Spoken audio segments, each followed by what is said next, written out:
Mel Gibson, speaking of known anti-Semites who should probably have their citizenship revoked for being anti-Semites, speaking of people who should actually be canceled, i.e. never work in Hollywood again and never actually get any deals or never, be able to produce movies, but somehow still does.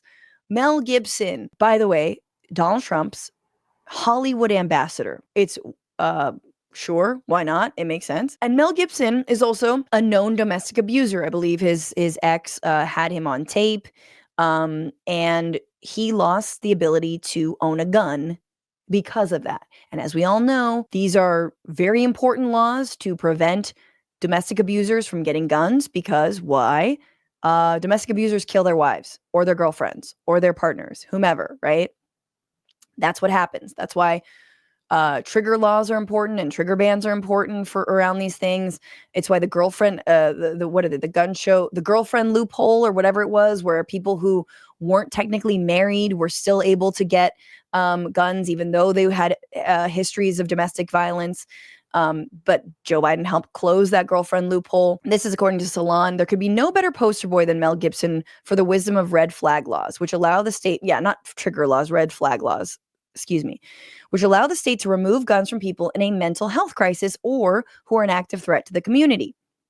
To be clear, the actor Mel Gibson lost his gun rights due to a 1996 federal law that strips guns away from people convicted of domestic violence. Gibson was convicted of misdemeanor domestic violence in 2011 after pleading no contest to accusations of punching his girlfriend while she held a baby.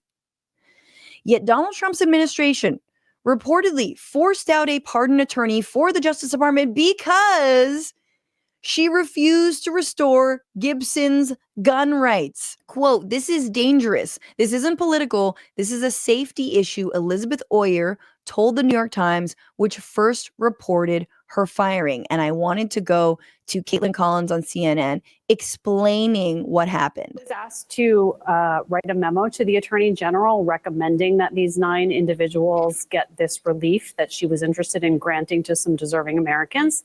And when the memo came back to me, the comment was, "Please add Mel Gibson to this recommendation." Who asked you to add Mel Gibson? An official in the office of the Deputy Attorney General who is running this project on the day-to-day instructed me that Mel Gibson should be added to the memo. Do you know the name of that person? Could you share it with us? It's one of the associate deputy attorney generals. There are several in the office, and I don't want to call anyone out by name, but there are, is email traffic between me and a number of individuals in the Deputy Attorney General's office about this issue.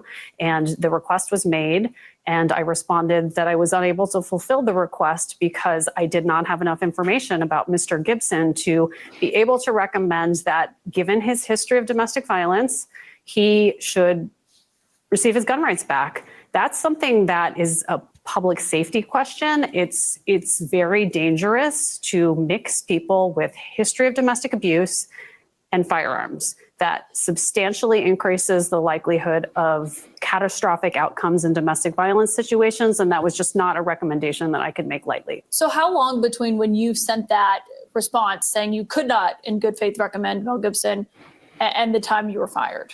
It all unfolded very quickly. I was asked to add him to my recommendation on Thursday evening, and I did not sleep at all Thursday night because I understood that the consequence of not fulfilling this request was likely that I would no longer even be in these conversations.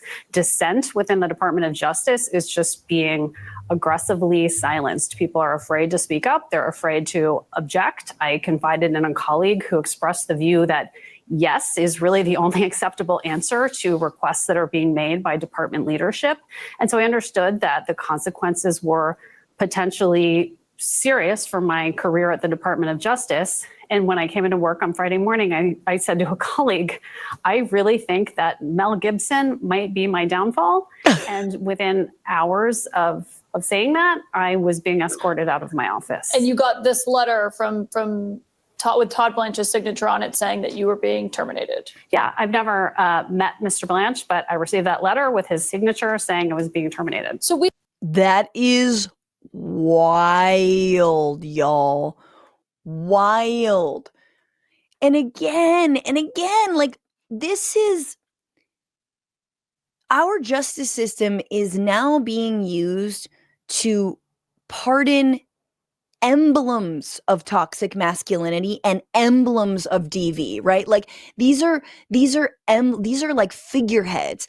Andrew Tate being allowed to come stateside, right? Taken from Romania, right? Romania, that wanted to hold him and his brother accountable for their alleged sex trafficking. To Mel Gibson from a 2011 case. And it's like, first of all, Mel Gibson could just go to another state. Do you understand that? Like, she could just leave, because not every state has red flag laws. I don't think Florida has red flag laws. And also, it is like, but again, what this Justice Department is doing is it is lifting up these cases and using them as these emblems of, we believe in the right to exonerate all men that have ever hurt a woman, that have ever, right? Like, I mean, it is the, like, you know, Johnny Depp, like, psycho. It's the, like, reason they're all like, oh, Justin Baldoni's a hero, which is so, I can't even go into my full thoughts about that whole thing. It's not about, like, whether Mel Gibson himself is, like, still a threat or whatnot, you know, like, which I think you could argue he is. And it's not just about, like, they wouldn't do this for anybody, you know, they wouldn't just do this, you know, for anyone who's like, hey, I have a red flag law against me. Could I have a gun? No, you're not Mel Gibson. But it is about sending a message that it's okay to beat women, that it's okay to have guns and use those guns to then threaten those women.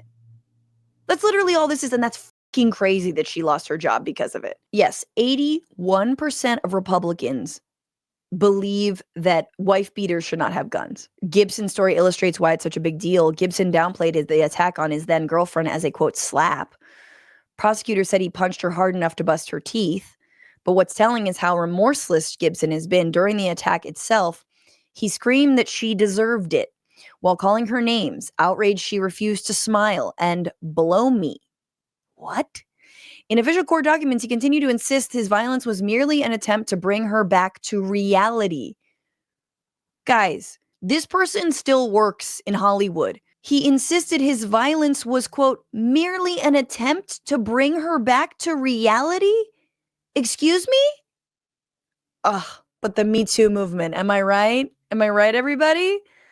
All these innocent men who are caught up in it. I don't know why I'm doing Jennifer Coolidge. I've been watching White Lotus, so I'm very Jennifer Coolidge. Also, he let's remember that that he went on a whole anti-Semitic tirade after being arrested for, I think it was drunk driving. Because, you know, now that we're talking about anti-Semitism, and here is Trump's ambassador to Hollywood who wants to get his gun rights restored. This was in 2006. He was arrested in the early hours after he was found driving his Lexus along the Pacific Coast Highway while drunk. 3/4 full bottle of tequila wrapped in a brown paper bag found on the floor. He was booked on suspicion of driving under the influence and released on a $5,000 bail. He became belligerent as he tried to run away from police. The report said Gibson blurted out a barrage of anti-Semitic remarks about effing Jews. Gibson yelled out, "The Jews are responsible for all the wars in the world." Gibson then asked, "Are you a Jew?" Amazing. Amazing. You know, it's just not like, I don't know about you guys, but like when I'm drunk, I'll just, you know, go on like weird side quests to like go dancing or like somehow. Usually when I get drunk, I'm like, how do I get more liquor? I mean, like really drunk, you know, when you're like partying and I'll be like, I need to get more. It's like, you don't need to get more, but I gotta get more. Like that's, or like, I'm gonna sing I haven't like gotten like drunk like that. I haven't partied in a really long time, but usually it's like, I'm gonna, you know, sing a Cardi B song and sing all the words, if you know what I mean. Like that's me drunk, which I guess maybe could be a Mel Gibson like move. What's going on, Frantifa? If you haven't already, subscribe to this channel right now. Hit that button. And also, you can become a patron and support the show every single week. Get access to bonus episodes and exclusive merchandise. Patreon.com/Bitchuation Room. Do